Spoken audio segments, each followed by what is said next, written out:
Franchement, elle est pas trop chou ma boucle d'oreille. J'ai commandé sur Amazon, je vous mettrai le lien en barre d'infos. Moi je trouve ça trop canon.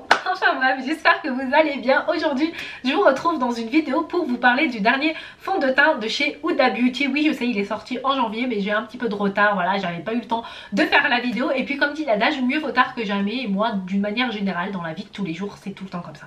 J'ai du retard pour faire les choses, je finis par les faire, mais quand même avec un petit peu de retard. Donc voilà, c'est pas grave, ne me jugez pas. Alors le dernier fond de teint de chez Huda Beauty, pour celles qui ne savent pas, elle a changé la formulation. L'ancien fond de teint faux filter était avec un fini mat, celui-ci c'est un fini mat lumineux. Dans l'ancienne version également il y avait cette odeur de rose, c'était un fond de teint qui était parfumé. Dans celui-ci elle l'a enlevé. Alors je sais qu'il y a pas mal de personnes qui n'aimaient pas cette odeur de rose, qui l'a trouvée assez entêtante. Moi personnellement l'eau de rose c'est un produit que j'aime beaucoup. D'ailleurs sur mes réseaux sociaux, Snap, Instagram, j'ai déjà partagé quelques fois des posts où je parle de l'eau de rose. C'est un produit naturel qui va permettre de fermer les pores, de donner de l'éclat à la peau jour après jour. Et je sais qu'Huda Beauty c'est une eau également qu'elle aime beaucoup, donc ça m'étonnait même pas qu'elle l'utilise dans ses produits. Donc voilà, ce produit là également il est waterproof, il résiste à l'humidité, il est sans transfert. Et on se dit qu'avec ces temps de Covid, on porte le masque etc, ça peut être une bonne chose. Alors moi le fond de teint je l'ai déjà porté au moins 3 fois hors caméra, je me suis fait déjà mon avis, je me suis dit c'est mieux pour les promesses qu'il nous promet. Je me suis dit j'avais vraiment envie de voir son évolution et tout ça hors caméra, même si je sais que parfois quand on fait un crash test d'un fond de teint directement en caméra, on revient en fin de journée pour donner son avis, mais là voilà, j'ai pas voulu faire comme ça. Ce fond de teint a également une résistance de 24 heures. Alors moi dans cette vidéo je ne vais pas faire ce fond de teint versus l'ancien, parce que tout simplement de une je n'ai plus de l'ancien fond de teint, voilà, je l'avais vidé, et deuxièmement l'ancien fond de teint n'existe plus, donc je me suis dit ça sert à rien de faire une vidéo pour comparer avec quelque chose qui n'existe plus. Voilà, faut savoir tourner la page, fermer le chapitre, écrire une nouvelle histoire comme dans la vie de tous les jours. D'une manière générale, faut savoir passer à autre chose et utiliser les moments présents, les produits présents. Ça sert à rien d'être... bref, vous m'avez compris. Voilà, je suis en train de partir dans tous les délires. Du coup, je vais commencer à l'utiliser tout de suite. Alors moi, je l'ai pris en teinte Amaretti. Et avant d'utiliser un fond de teint, veillez toujours à le secouer. Alors Huda Beauty, elle nous avait dit qu'elle avait la Pomix. Du coup, c'est pour ça qu'elle aime bien les produits finis mat, car ça permet ce contrôle de sébum etc. Ça a tendance à moins briller lorsqu'on met des fonds de teint mat. Et moi étant donné que j'ai également une Pomix, parfois elle est quand même sèche ma peau, c'est un peu chelou.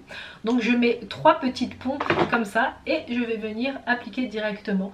J'ai pas mis de base, oh trop tard, bon tant pis, c'est pas grave.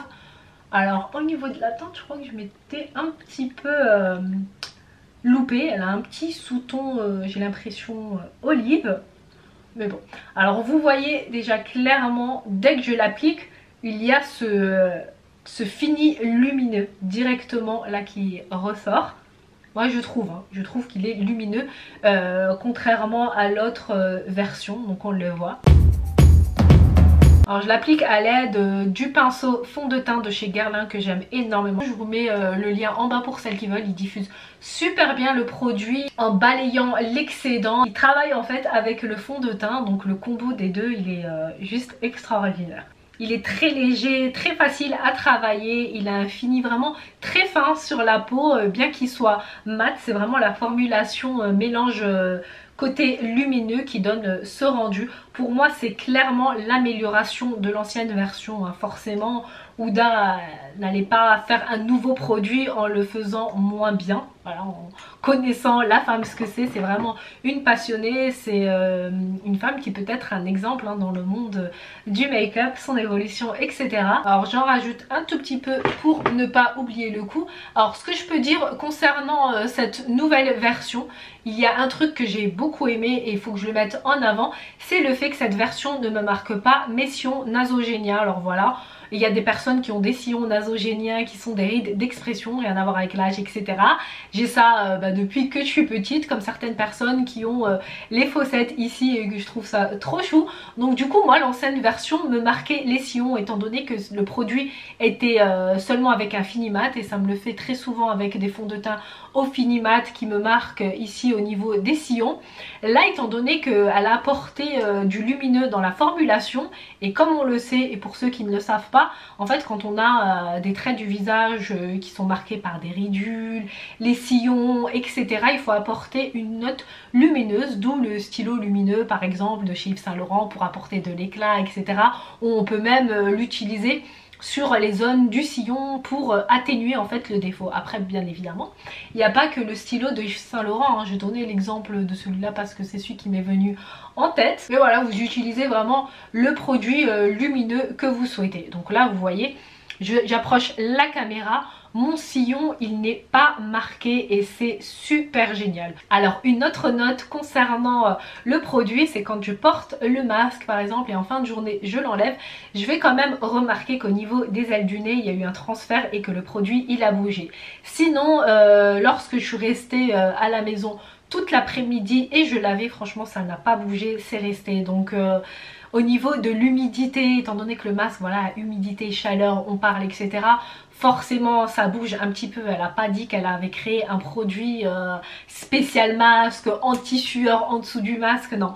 Mais c'est un joli produit qui pour moi tient ses promesses. Il y a quand même ce petit côté lumineux, comme on le voit. Mon teint j'aime bien, je sais pas si à la caméra vous le voyez, hein, mais ça n'a rien à voir en début de vidéo quand je n'avais pas de fond de teint. Voilà, sinon j'approche la caméra, vous voyez que le grain de peau il est lissé, il est unifié. Après bien évidemment, comme je dis tout le temps, si vous voulez qu'un fond de teint il soit beau, lisse sur votre peau, il ne faut absolument pas que vous fermez les yeux sur votre routine beauté, les soins du visage, les gommages, parce qu'une peau qui va être bien préparée à recevoir son maquillage, c'est là où on va avoir un rendu beaucoup plus flawless, beaucoup plus on fleek, où le rendu ben, il sera juste bien.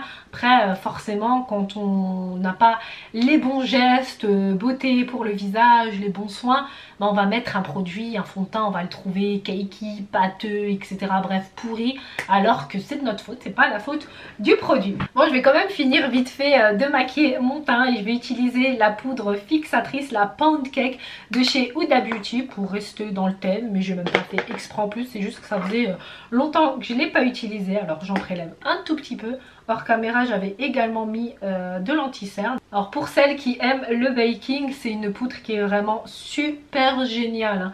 Elle est pas épaisse, elle est...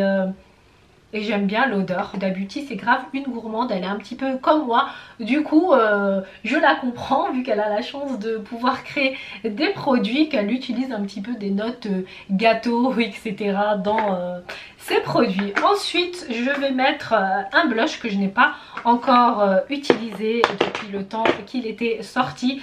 C'est le Rocateur de chez Benefit. C'est un joli blush qui est juste trop beau, vous voyez, comme ça. Donc je vais l'appliquer à l'aide de mon pinceau biseauté. Je vais en mettre juste un petit peu. Waouh, il est vraiment très joli. Il rehausse les pommettes. J'aime de trop.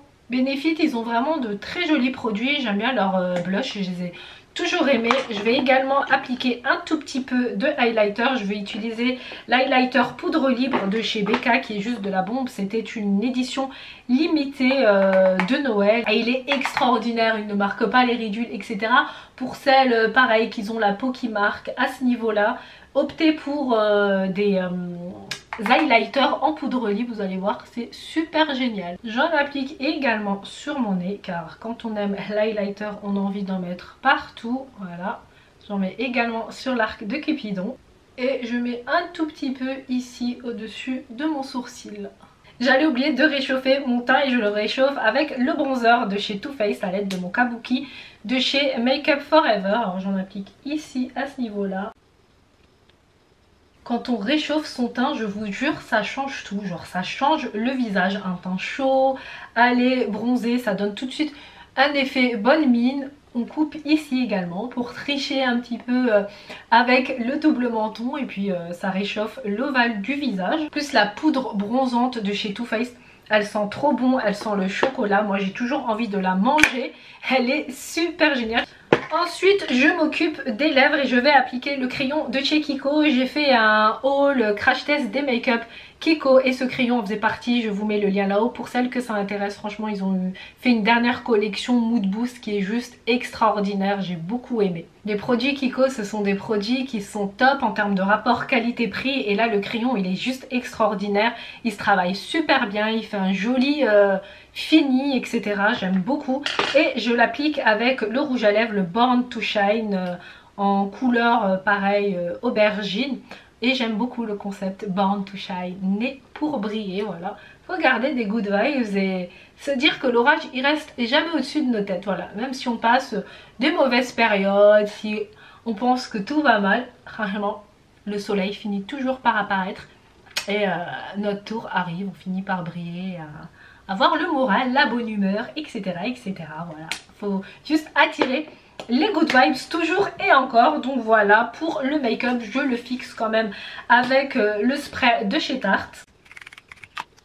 Donc voilà pour ma revue du fond de teint de chez Huda Beauty, je l'aime beaucoup, je l'ai validé, ce fini smooth qu'il laisse sur la peau, très facile à travailler. Voilà, dans la vidéo je vous ai donné vraiment, je crois, en détail, en espérant ne rien avoir oublié, parce que des fois ça m'arrive pendant le montage, je dis mais mince Coco t'as oublié de dire ça, ouais ben, trop tard, hein, je vais pas refilmer, mais généralement voilà il y a toutes les informations quand même, je loupe rien de ouf à vous dire, mais c'est un très bon fond de teint, surtout pour celles qui ont des rides nasogéniales comme moi, qui sont marquées et qui voilà, veulent avoir un produit qui va les flouter, chercher les produits lumineux. Et là en l'occurrence Huda Beauty l'a fait grâce à celui-ci. Moi l'ancienne formule je trouvais qu'elle me marquait les sillons, voilà, même si c'était un fond de teint que j'aimais, je trichais avec les stylos lumière, j'en mettais en dessous, etc. Bref, vous savez quand on est make-up addict on trouve toutes les astuces qu'il faut pour continuer à apprécier et à utiliser un produit pour lequel on a eu un coup de cœur. Alors voilà, la vidéo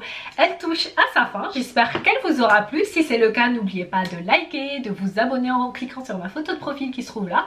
Je vous mets aussi une petite vidéo ici si vous avez encore un petit peu de temps devant vous, et surtout n'oubliez pas d'activer les notifications en cliquant sur la cloche qui se trouve en bas de la vidéo pour être au courant de toutes les vidéos que je poste sur la chaîne.